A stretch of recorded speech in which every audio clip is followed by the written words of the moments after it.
एक घमंडी औरत ने गरीब मजदूर को रोजे की हालत में इतना तंग किया, इतना उससे काम लिया कि उसकी हड्डियां कांप उठीं और वो जान की बाजी हार गया और अपने खालिक ए हकीकी से जा मिला। और फिर उस औरत का क्या अंजाम हुआ ये बताते हैं आपको। रहमत अली एक बूढ़ा गरीब मजदूर था। उसकी उम्र के साथ साथ उसके कंधों पर गरीबी का बोझ भी पड़ चुका था। आज उसके बच्चे भूख से बिलख रहे थे। रमजान का महीना था, लेकिन उसके घर में सहरी के लिए कुछ नहीं था। उसकी बीवी परेशान हाल बैठी थी, आंखों में आंसू थे। हल्की सी आवाज में बोली, खुदा के बंदे, रमजान आ चुका है, बच्चों का रोजा था, सहरी में भी कुछ नहीं खाया, सिर्फ पानी पीकर रोजा रख लिया। अब शाम हो गई है और बच्चे भूख से बिलख रहे हैं। आज का दिन तो जैसे तैसे काट लेंगे, लेकिन कल क्या करेंगे। रहमत अली ने बीवी की बात सुनी तो दिल जैसे टुकड़े टुकड़े हो गया। उसने थके हारे लहजे में कहा, मैं क्या करूं, मेरे अपने हाथ खाली हैं। मुझे मांगना अच्छा नहीं लगता, मगर बच्चों की भूख से मैं तड़प गया हूं। मैं सुबह अपनी मालकिन से बात करूंगा, शायद वो कुछ ज्यादा पैसे दे दे और मैं लौटा दूंगा। उसकी बीवी ने एक उम्मीद भरी नजर डाली। बस खुदा तुमको हिम्मत दे, किसी तरह बच्चों की सहरी का बंदोबस्त हो जाए। रहमत अली ने अपने बच्चों की तरफ देखा जो चुपचाप जमीन पर लेटे थे। छोटा बेटा जो सिर्फ 5 साल का था, अपनी मां की गोद में सर रखकर सिसक रहा था। बड़ी बेटी जो रोजा रखकर ढल चुकी थी, सब्र के आंसू पी रही थी। रहमत अली ने अपनी बीवी से कहा, बच्चों को जैसे तैसे सुला दो ताकि उन्हें भूख का एहसास कम हो जाए। मैं सुबह जल्दी जाकर अपनी मालकिन से बात करूंगा। वह रात बहुत भारी थी। बच्चों की भूख, मां की बेबसी और बाप की खुद से लड़ी जाने वाली जंग। क्या मैं किसी के सामने हाथ फैलाऊंगा? क्या कल सहरी के लिए कुछ बंदोबस्त हो सकेगा? यही सोचते हुए बूढ़े रहमत अली की रात गुजर चुकी थी। लेकिन रहमत अली के लिए यह रात जैसे कयामत बनकर आई थी। बच्चों की सिसकियां, बीवी की खामोशी, खाली बर्तनों की गूंज, हर चीज उसके दिल को चीर रही थी। सुबह की अजान होने लगी तो उसने थके हुए कदमों से वजू किया, नमाज पढ़ी और खुदा के सामने हाथ फैलाए। या अल्लाह, मेरे बच्चों की सहरी का बंदोबस्त कर दे, मुझसे उनका भूख से तड़पना देखा नहीं जाता।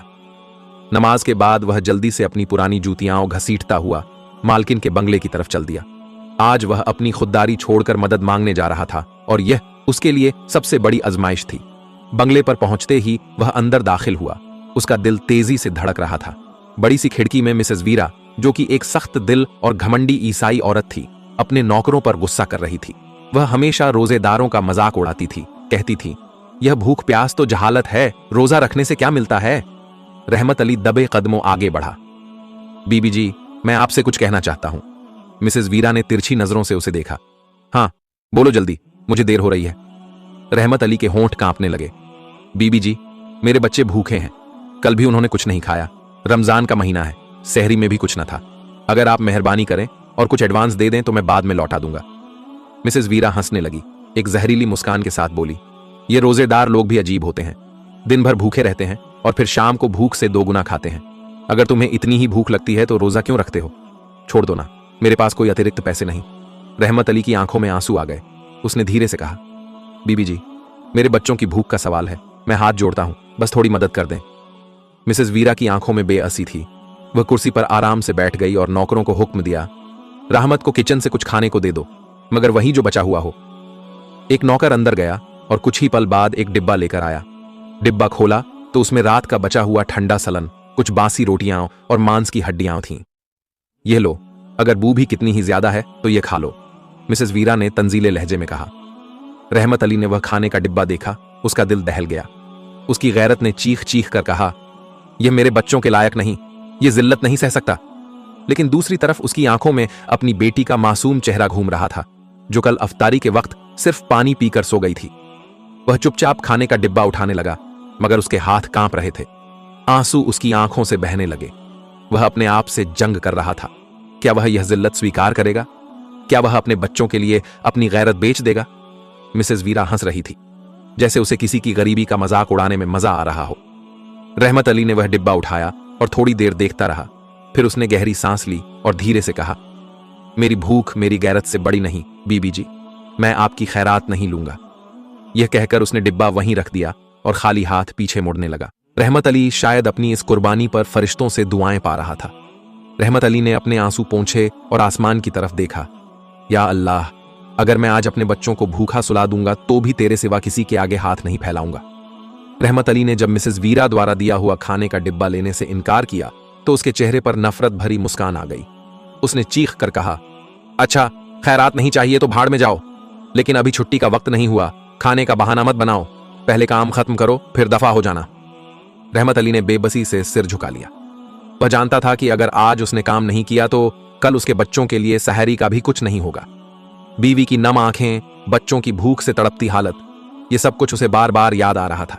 मिसेस वीरा ने जोर से ताली बजाई और नौकरों को हुक्म दिया, पूरा घर साफ होना चाहिए और यह बूढ़ा मजदूर इससे फर्श पर पॉलिश कराए, एक भी दाग नजर ना आए। रहमत अली का दिल बोझिल था, मगर वह बोझिल शरीर के साथ काम में लग गया। हाथ कांप रहे थे, शरीर पसीने से भीग चुका था, मगर वह चुपचाप काम करता रहा। रोजा था, ऊपर से पानी से रोजा रखा था। हड्डियों में पहले ही ताकत नहीं थी, मगर वह अपने बच्चों के लिए काम कर रहा था। दोपहर की तेज धूप, प्याज से सूखा हुआ गला और लगातार मेहनत, रहमत अली के लिए हर गुजरता पल किसी दर्द से कम न था। लेकिन मिसेस वीरा को उसकी हालत से कोई फर्क नहीं पड़ रहा था। वह हर कुछ मिनट बाद आवाज देती, जल्दी करो, सुस्ती मत दिखाओ। जब पूरा घर चमकने लगा तो रहमत अली ने सोचा कि शायद अब छुट्टी का वक्त हो गया है। वह थके कदमों से मिसेस वीरा के पास पहुंचा और इल्तिजा की, बीबी जी, काम पूरा हो गया है, अगर कुछ एडवांस मिल जाए तो बच्चों के लिए सहरी का बंदोबस्त कर सकूं। मिसेस वीरा ने तंज करते हुए कहा, एडवांस चाहिए तो उसके लिए और काम करना होगा। बाहर बगीचे में जाकर जितने भी फालतू दरख्तों के तने हैं उन्हें काटो और पूरे बगीचे की सफाई करो, तब जाकर सोचूंगी तुम्हें पैसे देने हैं या नहीं। रहमत अली के चेहरे का रंग उड़ गया। उसकी बूढ़ी हड्डियों में पहले ही जान नहीं थी, ऊपर से यह कड़ी मेहनत, लेकिन उसके पास कोई और रास्ता भी नहीं था।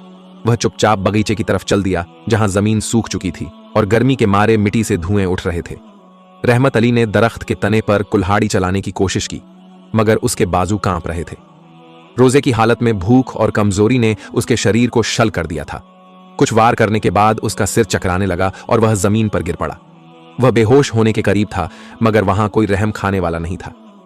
कुछ पल गुजरे, सूरज की तपिश में और भी बढ़ोतरी हो गई और वहीं दरख्त के नीचे उसकी आंखें बंद होने लगीं। अचानक वह किसी की लात की चोट से झटके से जाग उठा। यह मिसेस वीरा थी। उसने गुस्से से पैर मारा और चीखते हुए बोली, यह काम करने के पैसे दिए जा रहे हैं, सोने के नहीं। अगर तुम्हें पैसे चाहिए तो हाथ हिलाओ। फिर उसने रहमत अली का बाजू पकड़कर जोर से खींचा और जमीन पर घसीट दिया, जैसे वह कोई बेजान चीज हो। यहां कोई हमदर्दी नहीं है, भूखे हो तो काम करो। रहमत अली की आंखों में आंसू आ गए, मगर उसके होंठ नहीं खुले। वह अपनी इज्जत को रौंदते देख रहा था, लेकिन बच्चों की भूख का ख्याल उसे मजबूर कर रहा था। घंटों की मेहनत के बाद जब सूरज डूबने लगा और मस्जिद से अज्जन की आवाज बुलंद होने वाली थी, तो मिसेस वीरा ने एक नोट निकाला। यह लो, ज्यादा मत समझना, बस इतने ही हैं, जाओ अपने बच्चों के लिए कुछ ले लो। रहमत अली ने कांपते हाथों से वह नोट पकड़ा। आंखों में आंसू भर आए। वह कुछ कहना चाहता था, मगर जबान साथ नहीं दे रही थी। वह जल्दी से बाहर निकला ताकि बाजार से कुछ खाने का सामान लेकर घर जा सके। लेकिन क्या ये कुछ पैसे उसकी बेइज्जती और मेहनत का मुआवजा थे? क्या उसकी रूह पर लगे जख्म भर सकते थे? रहमत अली की मुट्ठी में दबे हुए कुछ नोट पसीने में भीग चुके थे और वह बार बार उन नोटों को देखता और आसमान की तरफ नजर उठाकर कहता, या अल्लाह, ये पैसे बच्चों के लिए काफी हों ताकि मेरे बच्चों के लिए खाने का सामान मिल सके। उसके कदम बाजार की तरफ बढ़ रहे थे, लेकिन दिल में डर था, अगर ये पैसे कम हुए तो क्या होगा? अगर बच्चों के लिए कुछ भी ना खरीद सका तो मेरे बच्चे क्या करेंगे? जब वह बाजार पहुंचा तो हर तरफ लोग खरीदारी में व्यस्त थे, लेकिन रहमत अली का दिमाग सिर्फ एक ही बात पर था, अपने बच्चों के लिए कुछ लेकर जाना है, चाहे जो हो जाए। वह आटे की दुकान पर रुका और कीमत सुनकर उसकी आंखों से आंसू निकल पड़े। चाचा, आटा महंगा हो गया है, ये पैसे पूरा थैला खरीदने के लिए काफी नहीं है, दुकानदार ने रूखे लहजे में कहा। रहमत अली ने कांपते हुए हाथों से अपनी जेब टटोली और धीरे से बोला, बेटा, आधा दे दो, मेरे बच्चे भूखे हैं। दुकानदार ने एक छोटा सा थैला भरा और उसकी तरफ बढ़ा दिया। फिर वह दूध वाले के पास गया, लेकिन वहां भी यही हाल था। बाबा, इतने पैसों में आधा लीटर भी नहीं आएगा। रहमत अली ने चुपचाप अपनी जेब से बाकी पैसे निकाले और बोला, बेटा, जितना हो सके दे दो, बस बच्चों के लिए ले जा रहा हूं। अब उसके पास सिर्फ कुछ सिक्के बच गए थे। वह फलों के थैले पर रुक गया। जहां एक तरफ सड़े गले फल पड़े थे, वहीं जो कोई खरीदना नहीं चाहता था। ये कितने के हैं बेटा? फल वाले ने हैरान होकर उसे देखा और तंज भरे अंदाज में बोला, ये तो फेंकने के हैं बाबा जी, अगर लेना है तो मुफ्त ले जाओ। रहमत अली के दिल पर एक और वार हुआ। वह जानता था कि यही फल आज उसके बच्चों के लिए इफ्तारी का हिस्सा बनेंगे। ये वही फल थे जिन्हें दूसरे लोग कचरे में डाल देते थे, लेकिन आज वह इन्हें नेमत समझकर ले जा रहा था। जब वह घर पहुंचा तो उसके बच्चे दरवाजे पर खड़े थे। जैसे ही उन्होंने अपने पिता के हाथ में सामान देखा, उनकी आंखों में रोशनी आ गई। अब्बू, आज सहरी में हमारे पास आटा भी होगा, दूध भी, छोटे बेटे ने खुशी से कहा। रहमत अली ने मुस्कुराकर सिर हिलाया। बीवी ने चुपचाप सामान देखा और चुप हो गई। वह जानती थी कि यह सब उसके पति ने कितनी तकलीफ उठाकर लाया होगा। उसके हाथ जख्मी थे, कपड़े मिट्टी से सने हुए थे, मगर वह अपनी इज्जत बचाकर आया था, किसी के आगे हाथ नहीं फैलाया था। इफ्तारी का वक्त आया। सबने खजूर खाई, सड़े फल भी खाए और सूखी रोटियों के कुछ टुकड़े चबाए, मगर रहमत अली ने सिर्फ एक नलवा लिया और चुपचाप बैठ गया। अब्बू, आप भी खाएं ना, बेटी ने इल्तिजा की। रहमत अली ने हल्की सी मुस्कान दी। मुझे भूख नहीं, तुम लोग खाओ। बीवी की आंखों में आंसू आ गए। वह जानती थी कि यह झूठ है, यह भूख नहीं बल्कि पिता का प्यार था। वह खुद भूखा रहकर बच्चों का पेट भर रहा था। रात गहरी होती जा रही थी। बच्चे मां के साथ लेट गए, सब थकान से सो गए। रहमत अली ने एक नजर अपने सोते हुए बच्चों पर डाली। उनके चेहरे पर आज कुछ सुकून था। शुक्र है या अल्लाह, मैं आज अपने बच्चों को भूखा नहीं सुला रहा। यह सोचकर वह बिस्तर पर लेट गया, आंखें बंद कर ली और आसमान की तरफ दिल में एक दुआ की, या अल्लाह, अब मुझे और ताकत दे, मैं अपने बच्चों के लिए और मेहनत करना चाहता हूं। फिर कमरे में खामोशी छा गई। जब सुबह सहरी का वक्त हुआ, बीवी उठी, पानी गर्म किया और अपने पति को जगाने के लिए आगे बढ़ी। रहमत अली, उठो, सहरी का वक्त हो गया है। लेकिन उसे कोई जवाब नहीं आया। उसने रहमत अली का सिर हिलाया, मगर शरीर ठंडा था, वह सांस भी नहीं ले रहा था। बीवी ने चीख मारी। बच्चे हड़बड़ाकर जाग गए। छोटा बेटा दौड़ते हुए आया। अब्बू, आप क्यों नहीं जाग रहे? हमें सहरी के लिए उठाया क्यों नहीं? मगर रहमत अली की आंखें हमेशा के लिए बंद हो चुकी थीं। भूख और थकावट ने उसकी सांसें रोक दी थीं। घर में कोहराम मच गया। मोहल्ले वाले इकट्ठा हो गए। सब अफसोस कर रहे थे, लेकिन सब जानते थे कि यह सिर्फ कुदरत की आजमाइश नहीं थी, यह जुल्म की इंतहा थी। रहमत अली की बीवी सिसक रही थी। बच्चे पिता की लाश से लिपट कर रो रहे थे। अब्बू, हमें छोड़कर मत जाओ, हमें कौन जगाएगा, हमें कौन रोजा रखने के लिए प्यार से कहेगा? मगर कोई जवाब नहीं आया। एक बाप अपनी भूख कुर्बान करके अपने बच्चों के लिए सब कुछ सहकर इस दुनिया से रुखसत हो चुका था। यह मौत किसी बीमारी से नहीं हुई थी, यह मौत भूख से हुई थी, जुल्म से हुई थी, नाइंसाफी से हुई थी।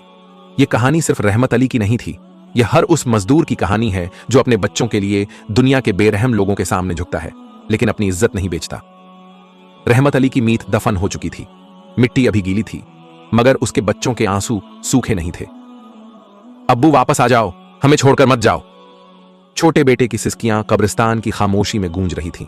बीवी अपने शौहर की मिट्टी की कब्र पर सिर रखकर बेबस रोती जा रही थी।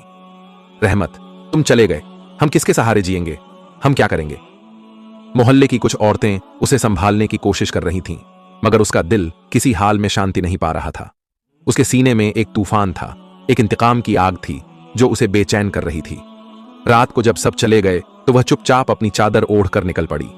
उसके कदम बेख्याली में मिसेस वीरा के बंगले की तरफ बढ़ने लगे। वही है जो मेरे शौहर की कातिल है, वही है जिसके जुल्म ने मेरे बच्चों को यतीम कर दिया, वही है जिसने मेरे सुहाग को भूख से मार दिया। ज्यों-ज्यों वह आगे बढ़ रही थी, उसके आंसू तेज हो रहे थे, मगर उसके अंदर की आग और भी तेज थी।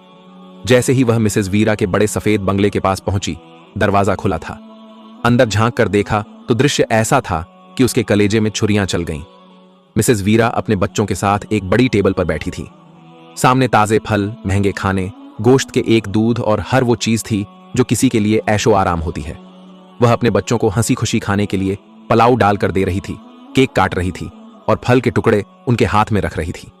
रहमत अली की बीवी के दिमाग में वह पल घूम गया जब उसका शौहर बाजार से गले सड़े फल लेकर आया था, जब उसने बच्चों के लिए खाना छोड़ दिया था, जब वह भूखा सो गया था और अगली सुबह वह सांस नहीं ले सका। यह सब देखकर उसके सब्र का बांध टूट गया। वह नंगे पांव अंदर बगीचे में दौड़ते हुए और चीखते हुए बोली, अरे जालिम, बेरहम औरत, तूने अच्छा नहीं किया, मेरे बूढ़े शौहर की जान तुझसे ही गई।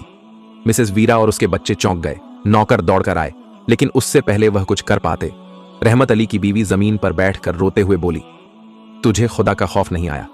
तूने मेरे बूढ़े शौहर को रोजे की हालत में जुल्मित मेहनत करवाई, भूखा मारा, और आज तू अपने बच्चों के साथ मजे से खा रही है। मिसेस वीरा ने एक पल के लिए हैरान होकर देखा, फिर अचानक जोरदार हंसी में छिपे हुए तंज के साथ हंसने लगी। अरे ओ गरीब औरत, तू क्या ड्रामा कर रही है? चलो दुनिया में से एक कमजोर कम हुआ, अब रोना धोने से क्या हासिल? फिर वह आराम से अपने बच्चों को दूध का गिलास थमाते हुए बोली, वैसे भी तुम हो ना, तुम्हारे हाथ पर सलामतियां, खुद जाकर कमाओ और बच्चों को खिलाओ। तुम और तुम्हारा शौहर दोनों मजदूरी करते थे ना, अब बच्चों को वहीं खिलाओ। ये कहते हुए वह फिर से हंसी, जैसे यह सब उसके लिए कोई मजाक हो। ये बेहसी, ये जहर भरे शब्द, ये सख्त दिली रहमत अली की बीवी के लिए असहनीय थे। उसने अपने आंसू पोंछे, अपनी जख्मी आंखों से मिसेज वीरा को घूरा और दोनों हाथ दुआ के लिए उठाए।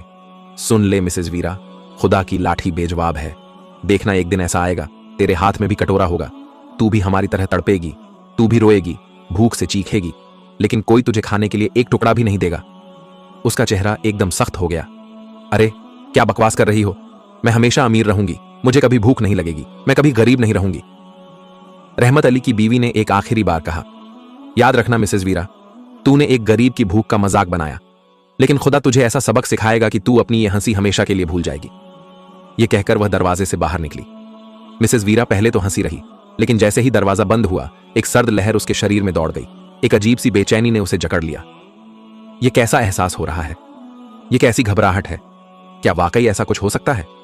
लेकिन अगले ही पल उसने अपने ख्याल को झटक दिया और फिर से खाने में व्यस्त हो गई। मगर वह नहीं जानती थी कि मजलूम की दुआ सीधे आसमान तक पहुंचती है, और जब खुदा किसी के जुल्म का बदला लेता है तो वह जालिम को ऐसा गिरा देता है कि जमीन भी उसे स्वीकार करने से इनकार कर देती है। मिसेज वीरा की हंसी अभी थमी नहीं थी कि वह बड़े घमंड से अपने बच्चों को मजे मजे के खाने खिला रही थी, लेकिन रहमत अली की बीवी की बद्दुआ फिजा में गूंज चुकी थी और कुदरत के इंसाफ की घंटियां बज चुकी थीं। जैसे जैसे रात गुजर रही थी, मिसेज वीरा को अजीब सी बेचैनी महसूस होने लगी। यह कैसी बेचैनी है? मुझे ऐसा क्यों लग रहा है कि कुछ बुरा होने वाला है? यह पहला इशारा था कि जुल्म का हिसाब चुकाने का वक्त आ चुका था। अचानक दरवाजे पर जोर जोर से दस्तक हुई। एक नौकर घबराया हुआ आया, उसकी सांसें फूल रही थीं। बीबी जी, बहुत बुरा हो गया, साहब का एक्सीडेंट हो गया। मिसेज वीरा का रंग फीका हो गया, आंखें हैरानी से फैल गईं। क्या? उसने बेताबी से नौकर का ग्रीबान पकड़ लिया और इशारों में पूछा, कहां? कैसे? नौकर ने कांपती आवाज में कहा, बीबी जी, साहब के बिजनेस ट्रिप पर जाते हुए गाड़ी को बहुत भयंकर हादसा हुआ, वह मौके पर ही जान से चले गए। नहीं, यह नहीं हो सकता। मिसेज वीरा की आंखों के आगे अंधेरा छा गया। वह लड़खड़ाती हुई जमीन पर गिर पड़ी। क्या मेरा शौहर सच में मर गया? क्या सब कुछ खत्म हो गया? अभी वह जमीन पर बैठकर रो ही रही थी कि अचानक एक नौकर अंदर भागता हुआ आया। बीबी जी, हमारे बिजनेस में बहुत बड़ा नुकसान हो गया है। स्टॉक मार्केट में जबरदस्त गिरावट आई है, आपके शेयर की कीमत गिर गई है, बैंक ने लोन देने से इनकार कर दिया। मिसेज वीरा ने हैरत से आंखें फाड़कर नौकर को देखा।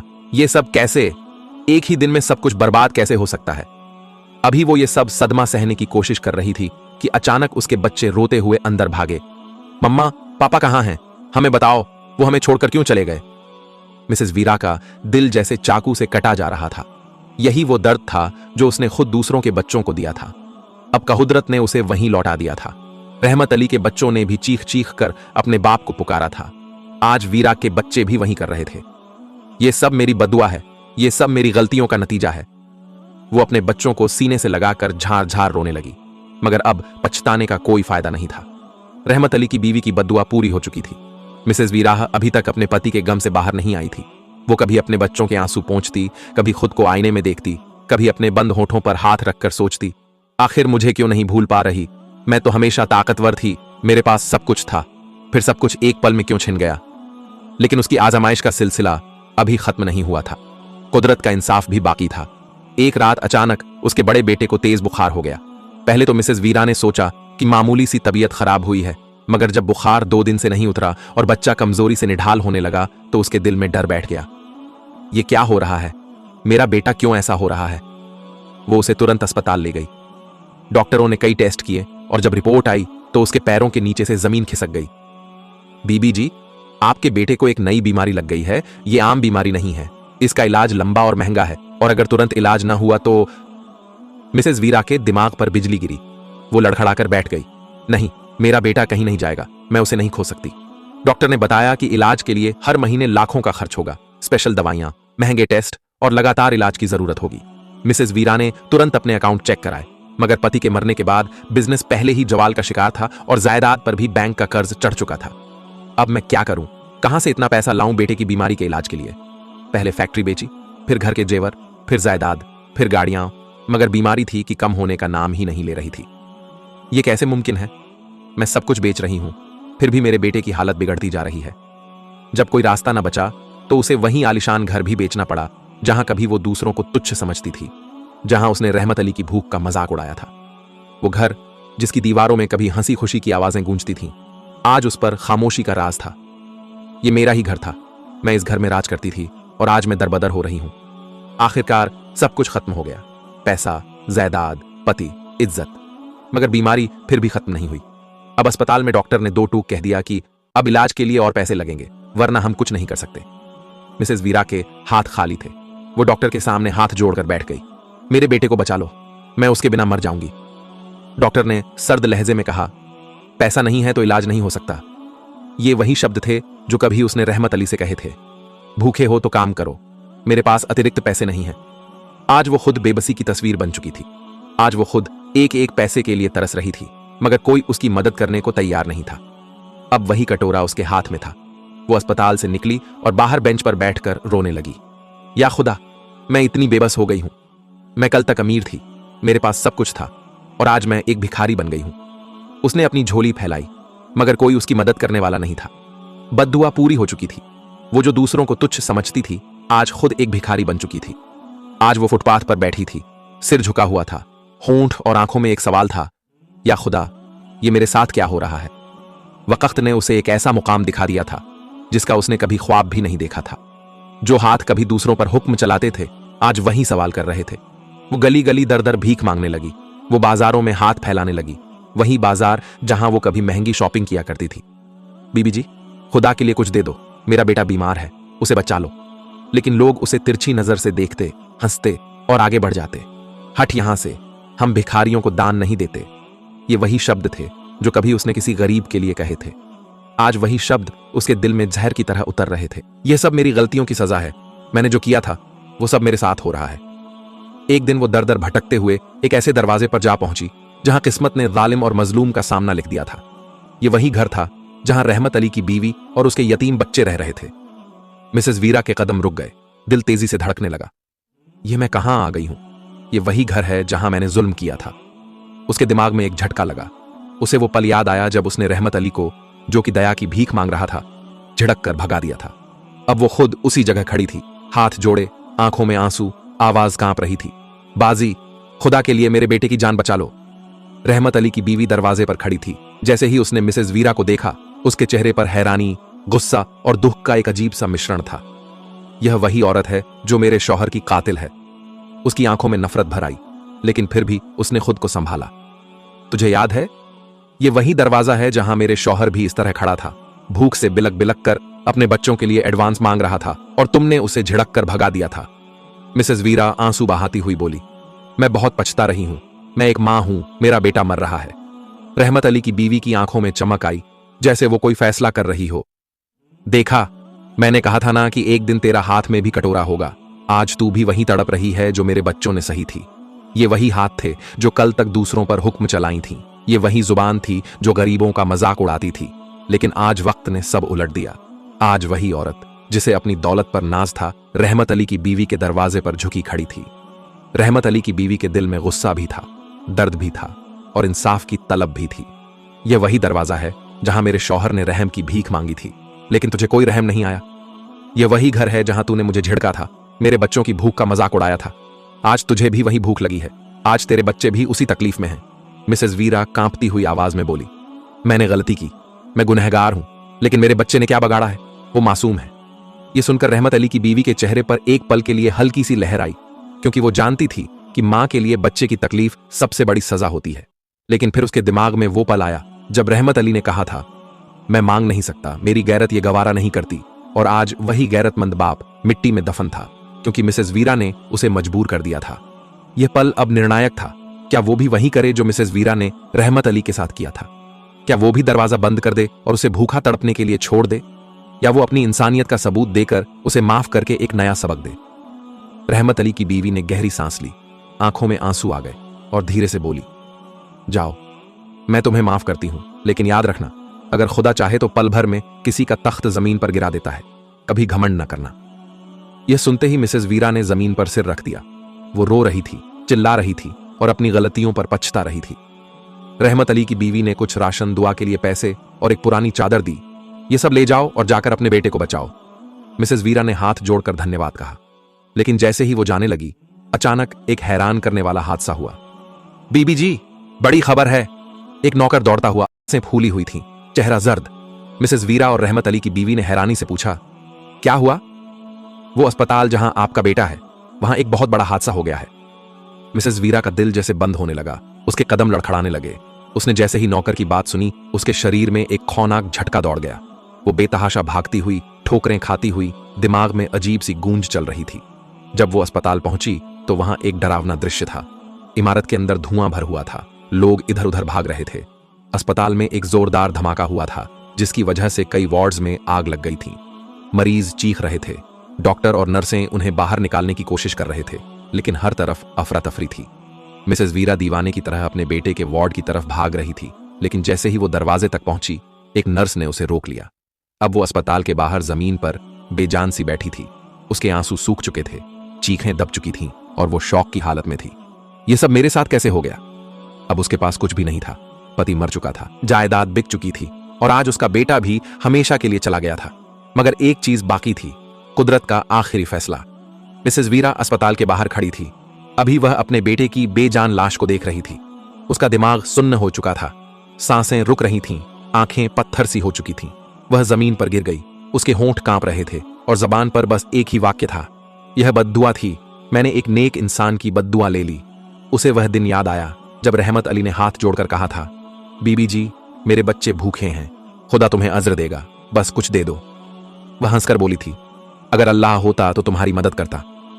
आज अल्लाह ने उसे यह दिखा दिया था कि वह सब कुछ देख रहा था। उसकी आंखों में आंसू थे। उसने पहली बार आसमान की तरफ देखा और जोर से चिल्लाई, या अल्लाह, मैंने बहुत जुल्म किया। मैंने तेरे वजूद का मजाक उड़ाया, मैंने नेक लोगों को सताया, मैंने तेरे बंदों की भूख का मजाक उड़ाया और आज तूने मुझे मेरी औकात दिखा दी। उसके आंसू बह रहे थे, हाथ कांप रहे थे और जबान से बेइख्तियार निकल पड़ा, या अल्लाह, अगर तू वाकई है, अगर तूने ही मुझ पर यह अजाब नाजिल किया है तो आज मेरे बेटे को बचा ले। मैं तौबा करूंगी, मैं मुसलमान हो जाऊंगी, मैं तुझसे सच्चाई स्वीकार करूंगी। तू सबसे बड़ा है, तू ही जिंदगी देता है, तू ही सब कुछ ले सकता है। जैसे ही उसने यह कहा, अस्पताल से एक डॉक्टर चिल्लाते हुए बाहर आया, जल्दी करो, एक मरीज की सांस वापस आ रही है। मिसेस वीरा ने हैरानी से सिर उठाया, क्या मेरा बेटा जिंदा है? वह दीवाने की तरह अस्पताल के अंदर भागी। उसके आंसू बह रहे थे। दिल में सिर्फ एक दुआ थी, या अल्लाह, अगर यह तेरा इम्तिहान है तो मैं हार गई हूं और मैं तेरी बंदी बनने को तैयार हूं। वह दरवाजे पर खड़ी थी, आंखों से आंसू बह रहे थे, दिल की धड़कनें बेकाबू थीं और जबान पर सिर्फ एक दुआ थी, या अल्लाह, अगर तूने मुझे दूसरा मौका दिया तो मैं अपना सब कुछ छोड़कर तेरे रास्ते पर चलूंगी। यह वह पल था जब एक जालिम औरत की अना जमीन पर गिर चुकी थी, जब उसके घमंड के महल मिट्टी में मिल चुके थे और जब वह अल्लाह के सामने झुकने को तैयार हो चुकी थी। जैसे ही वह अंदर भागी, एक डॉक्टर चिल्लाते हुए बोला, यह हैरान करने वाली बात है, बच्चा जिसकी धड़कन रुक चुकी थी वह फिर से सांस ले रहा है। मिसेस वीरा का दिमाग सुन्न हो गया, उसके कदम जमे हुए थे और जबान से बेइख्तियार निकला, या अल्लाह, तेरा करम है। उसने रोते हुए डॉक्टर का हाथ पकड़ा, मेरा बेटा बच जाएगा? डॉक्टर ने कहा, अभी हम कुछ नहीं कह सकते, लेकिन यह किसी मुआवजे से कम नहीं है, वह सांस ले रहा है। उसी अस्पताल में रहमत अली की बीवी भी मौजूद थी। वह अपने बच्चों की दवा लेने आई थी। रहमत अली के बच्चे वहीं बैठे थे, जो आज भी अपने पिता की याद में उदास थे। मिसेस वीरा, जो कभी इन सब की दुश्मन थी, आज उनके पैरों में घिरी हुई थी। जब रहमत अली की बीवी ने उसे देखा तो हैरान रह गई। यह वही औरत है जिसने मेरे शौहर को तड़पने पर मजबूर किया था। मिसेस वीरा उसके पैरों में गिर गई, हाथ जोड़ लिए, मुझे माफ कर दो, मैंने बहुत गुनाह किए। मैंने तुम्हारे शौहर की भूख का मजाक उड़ाया और आज अल्लाह ने मुझे वही सजा दी, मगर वह अल्लाह जो सजा देता है वही माफ भी कर सकता है। तुम भी मुझे माफ कर दो। रहमत अली की बीवी की आंखों में आंसू थे। उसने आसमान की तरफ देखा और कहा, मेरे शौहर ने हमेशा कहा था कि माफी सबसे बड़ी इबादत है और आज मैं तुम्हें माफ करती हूं। मिसेस वीरा ने कांपती हुई आवाज में कहा, मैंने अल्लाह से वादा किया है, अगर उसने मेरे बेटे को बचा लिया तो मैं रोजा रखूंगी, मुसलमान हो जाऊंगी और अपनी बाकी जिंदगी अल्लाह के रास्ते में गुजारूंगी। अब मिसेस वीरा के बेटे की हालत बेहतर हो गई और डॉक्टरों ने बताया कि अब वह खतरे से बाहर है। मिसेस वीरा ने अस्पताल में सबके सामने ऐलान किया, मैं गवाही देती हूं कि अल्लाह के सिवा कोई माबूद नहीं है। उसने सजदा किया और आंसू बहाते हुए कहा, अब मैं अल्लाह की बंदी बन चुकी हूं। अब मैं गरीबों की मदद करूंगी, उनके लिए अपनी दौलत खर्च करूंगी ताकि कोई दूसरा रहमत अली भूख से न मरे। रहमत अली की बीवी को अब हर तरफ से मदद मिलने लगी। लोग उसके बच्चों के लिए मदद देने लगे क्योंकि सब जान गए थे कि उसका शौहर वाकई एक नेक इंसान था। रहमत अली के बच्चे अब यतीम जरूर थे, मगर वह फक्र से कहते थे, हमारे बाप ने भूख से जान दी मगर अपनी गैरत नहीं बेची। मिसेस वीरा ने अपनी बाकी जिंदगी यतीम बच्चों के लिए वक्फ कर दी और हर रोज रोजा रखती, अल्लाह से माफी मांगती और अपनी पिछली जिंदगी के गुनाहों का कफारा अदा करती। एक वक्त था जब वह कहती थी, अगर अल्लाह होता तो गरीब भूखे नहीं मरते। और आज वह खुद कह रही थी, अगर अल्लाह ना होता तो मैं कभी हिदायत ना पाती। प्यारे दोस्तों, यह कहानी सिर्फ मिसेस वीरा की नहीं है, यह दुनिया के हर जालिम की कहानी है। इस कहानी से हमें यही सीखने को मिलता है कि किसी की भूख का मजाक मत बनाओ, क्योंकि कल को तुम्हें भी भूख लग सकती है। घमंड मत करो, क्योंकि अल्लाह एक पल में तख्त को जमीन पर गिरा सकता है। किसी को जलील मत करो, क्योंकि वही शख्स कल तुम्हारे सामने रहम की दुआ कर सकता है। और सबसे बढ़कर अल्लाह है और वह सब देख रहा है। यह कहानी तो अपने अंत को पहुंच गई, मगर यह दुनिया के हर उस इंसान के लिए एक आईना है जो अपनी ताकत, दौलत और घमंड पर नाज करता है। अल्लाह किसी को भी बदल सकता है, किसी को भी जमीन पर गिरा सकता है और किसी को भी हिदायत दे सकता है। सुभान अल्लाह। प्यारे दोस्तों, उम्मीद करता हूं कि आज का सबक और यह वाकया आपको बहुत अच्छा लगा होगा। ऐसे ही